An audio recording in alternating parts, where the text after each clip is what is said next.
Hi, I'm Marty Nemko. You email a request. Silence. You ask somebody out. The response, an unhelpful, I don't think we're a good fit. You're fired, or your job application's rejected. You ask why, and all you get is some vague answer like, we decided to go in a different direction. Some people go through life largely rejected and rarely get any useful feedback as to why, what to do. Probably you have no choice but to self-assess, and that may be for the best. For each of the following, ask yourself what clues has the world given you on why they don't like you or indifferent to you or even hate you. As or more important, consider your self-appraisal independent of how others have judged you. So, for each of the categories below, make your best guess as to how you believe others describe you. Then, describe yourself independent of what others may think. And finally, decide what, if anything, you want to change about yourself. Feel free to define others, other people, as the person or persons closest to you, or people you know well, or the broader society. Let's start with your intellect. It's tough to make yourself smarter. Usually the best you can do is to behave in accord with your intelligence. Nothing makes an intelligent person roll their eyes more than a person whose confidence in their assertions exceeds their intelligence. Conversely, don't dumb yourself down. Yes, that'll satisfy people who are insecure, but care less about pleasing them than about pleasing people who will respect you for your intelligence. Okay, so now, how would you describe how others judge your intellect? You might write these down or just think about it. Or, how do you judge your intellect? Is there anything you want to do differently as a result? If so, what? For example, you might decide to be more assertive or less assertive at work meetings. Now let's turn to your emotional self. While external events can make one happier or sadder, everyone has a set point, more or less upbeat, more or less volatile. Society claims to celebrate diversity, but if a person deviates more than modestly, judgment and even ostracism is too likely. For example, the norm is to be mildly upbeat, but not ebullient or sad.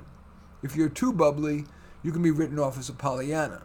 If you're too serious, they're likely to think he or she is a downer. So, how do others judge your emotional self? Think about it or write it down. How do you judge your emotional self? Describe how you assess would describe your emotional self. Is there anything you want to do differently? If so, what? For example, while we can't fully control our emotions, you might decide to try to display more emotion or less.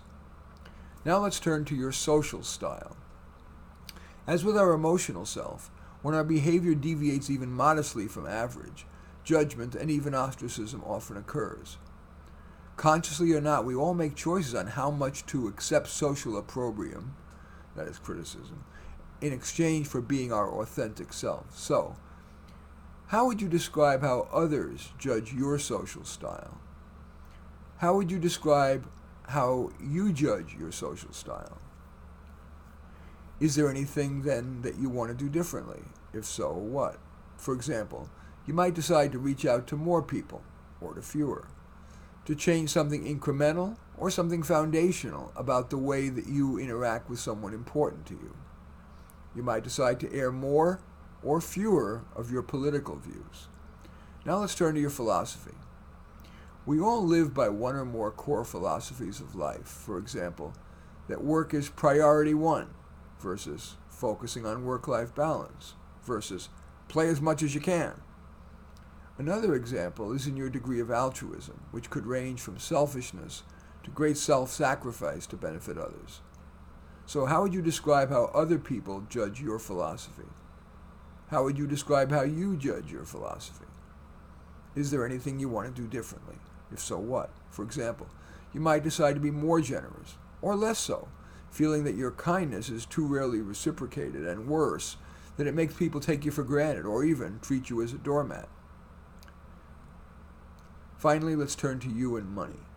Some of us are miserly, others profligate, wise in purchases or careless. How would you describe how others judge your attitude and behavior around money?